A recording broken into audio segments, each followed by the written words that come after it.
Madam madam, দুধে বিষ আছে? বেবি, তোমার জন্য গরম দুধ এনেছি। এ নাও, দুধটা তাড়াতাড়ি খেয়ে নাও।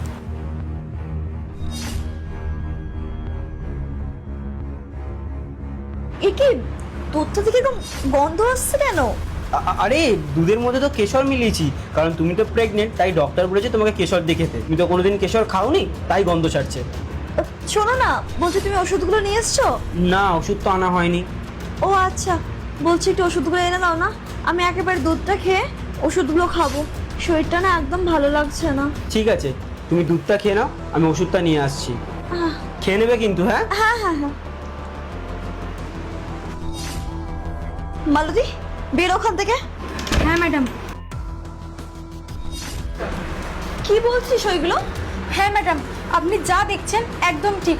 আপনি জানেন সাহেব আর আপনার বেস্ট ফ্রেন্ড আছে না, দুজন মিলে আপনার ক্ষতি করতে চাইছেন, আর তার জন্য এই দুধের মধ্যে বিষ মিশিয়ে দিয়েছে, যাতে আপনার আর আপনার বাচ্চার দুজনেরই ক্ষতি হয়। দেখতে পাচ্ছ তো এটা? এটা যদি একবার মিশিয়ে দিই, সব প্রপার্টি আমাদের নামে হয়ে যাবে। আরে তাড়াতাড়ি মেশাও। যাও, গিয়ে খাইয়ে দাও। একদম, তুমি বাইরে থাকবে, আমি যখন ডাকবো তখন আসবে কিন্তু।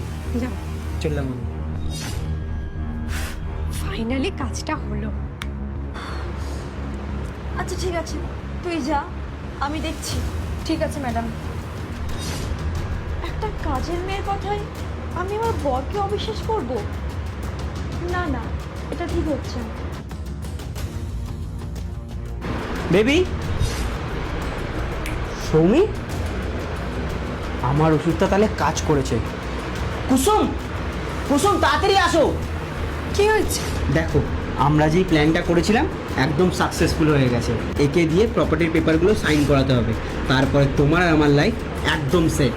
ঠিকই বলেছো, ওর জন্য না আমাদের জীবনটা পুরো নষ্ট হয়ে যাচ্ছিল। এইভাবে আর কতদিন লুকিয়ে লুকিয়ে রিলেশনশিপে থাকতাম বলো তো? ওর জন্য যত ঝামেলা হচ্ছিল, এখন ওকেই পথ থেকে আমরা সরিয়ে দিলাম।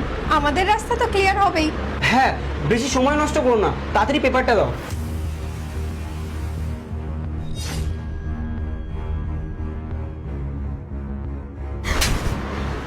আচ্ছা, তাহলে এই ব্যাপার, তোমরা দুজন মিলে আমাকে ঠকাচ্ছিলে, আমাকে মেলার চেষ্টা করছিলে। হাই সন্তানটা, তুমি এর কথা একবার ভাবলে না? আমাকে দুধ খাইয়ে চেষ্টা করলে মানে তুই দুধটা খাসনি? তোমার দ্বারা কি একটা কাজ হয় না? ওকে দুধটা খাওয়াতে পারোনি?